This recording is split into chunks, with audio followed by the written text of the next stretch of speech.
Seja bem-vindo ao canal Investir Sabendo. Neste canal, você aprende a investir com consciência, entendimento e segurança, mesmo começando do zero. Investir sem entender a empresa é assumir riscos desnecessários.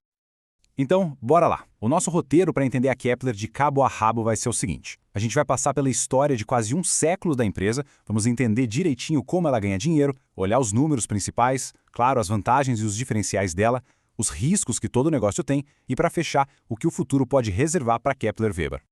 Bom, para a gente entender a Kepler hoje, não tem jeito, a gente precisa voltar no tempo. A história dela é muito legal porque se mistura com a própria história da modernização do nosso agronegócio. Olha só, a história é longa. Tudo começou, acredite se quiser, lá em 1925, com uma pequena ferraria dos irmãos Kepler.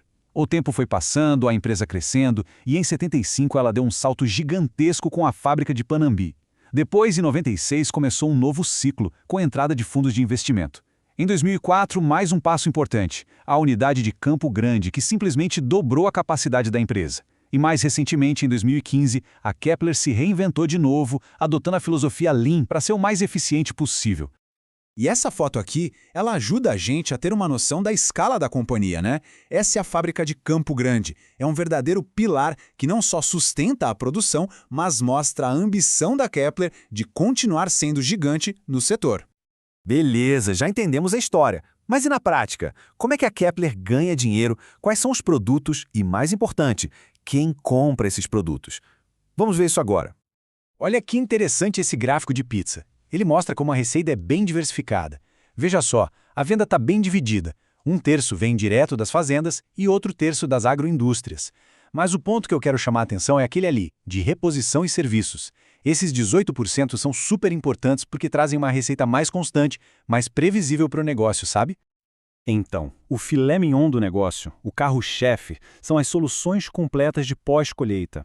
E isso começa com os produtos mais famosos dela. Os silos metálicos gigantes, que a gente vê nas estradas para guardar os grãos, e os secadores, que são equipamentos de alta tecnologia para garantir a qualidade de toda a safra. E para quem ela vende tudo isso? Bom, a lista é grande. Pensa em todo o ecossistema do agro. Desde o produtor rural pequeno, médio e grande, passando pelas cooperativas, as indústrias que processam os grãos, até as gigantes multinacionais que compram e vendem a safra do Brasil para o mundo todo. Ok, a operação é gigante, os clientes são muitos, mas e a grana? Como é que isso se reflete nos resultados financeiros? Vamos dar uma olhada agora nos números mais importantes, sempre focando na tendência de longo prazo, combinado? Dá uma olhada nesse gráfico de receita. É uma escadinha para cima, né? Fica muito claro o crescimento, principalmente nos últimos anos, depois daquela transformação que a gente comentou. A empresa subiu de patamar, o faturamento deu um salto. E o mais importante, não adianta só faturar mais. Tem que lucrar mais. E é exatamente isso que aconteceu. O lucro líquido foi junto, acompanhou o crescimento da receita, batendo recordes e mostrando que a empresa cresceu de forma saudável, com mais rentabilidade. Resumindo a história toda, o que a gente tem aqui é uma empresa bem redondinha financeiramente. Ela é lucrativa, não tem quase dívida, o que é ótimo, e ainda por cima gera muito caixa. É o famoso arroz com feijão bem feito. Certo, os números são bons. Mas por quê? O que faz a Kepler ser a Kepler? O que destaca ela no meio da concorrência? Vamos ver os diferenciais dela agora. Olha, a primeira coisa que salta aos olhos é isso aqui, a liderança de mercado. E não é pouca coisa não. A Kepler é 4 vezes maior que os concorrentes mais próximos, e isso dá uma noção da força que ela tem. E ter 40% do mercado não é só um número bonito no papel, né? Isso, na prática, significa um poder enorme. Poder para negociar melhor com o fornecedor, para diluir os custos, é uma vantagem competitiva gigantesca. Mas não é só tamanho não, tem mais coisa no pacote. A marca, por exemplo, é super forte, é sinônimo de qualidade no campo.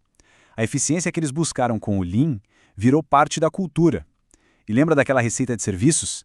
Ela deixa o negócio todo mais estável, menos dependente só da venda de projetos novos.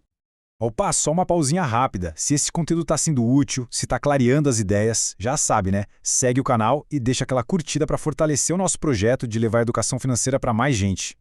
Beleza, já vimos um monte de coisa boa. Mas como nem tudo são flores, uma análise séria precisa olhar para os riscos também. Então, quais são os pontos de atenção que a gente precisa ter no radar quando pensa na Kepler para o longo prazo? Então, Vamos lá, o negócio da Kepler depende bastante do crédito rural. Se os juros sobem, o produtor pensa 2 vezes antes de investir. O clima também é um fator. Uma seca, uma geada forte pode adiar a decisão de compra. Fora isso, o preço do aço, que é a principal matéria-prima, e, claro, a concorrência, são coisas para ficar sempre de olho. Tudo bem, riscos entendidos. Agora vamos olhar para frente. E aqui está a grande tese, a grande oportunidade que pode mover a empresa nos próximos anos. É algo estrutural do nosso país.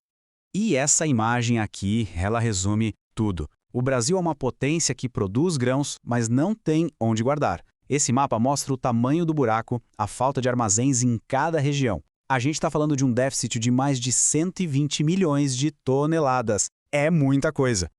Para ficar bem fácil de entender, pensa numa cozinha industrial que produz comida sem parar, mas a despensa é minúscula. Uma hora o caos se instala, né? Pois é. A Kepler é a empresa que constrói a despensa. E o Brasil precisa, para ontem, de uma despensa muito, mas muito maior. Então, o caminho para o crescimento futuro parece ter 3 grandes avenidas. A primeira, e mais óbvia, é continuar ajudando o Brasil a resolver esse problema de falta de armazéns. A segunda é inovar, colocar mais tecnologia com sensores, automação, transformar os silos em silos inteligentes. E a terceira é crescer junto com o país, equipando os novos portos e ferrovias que estão saindo do papel. Para a gente fechar o raciocínio, fica aqui uma reflexão. Com a safra do Brasil batendo recorde atrás de recorde, a gente sabe que o país vai precisar de mais armazéns. A dúvida não é se, é quem vai construir tudo isso. A líder de mercado parece bem posicionada, não acha? Escreve aqui nos comentários se você já tem ações dessa empresa ou se pensa em ter no futuro. Este vídeo não se trata de uma recomendação de compra. O conteúdo apresentado tem caráter exclusivamente educacional e se trata de uma análise da empresa.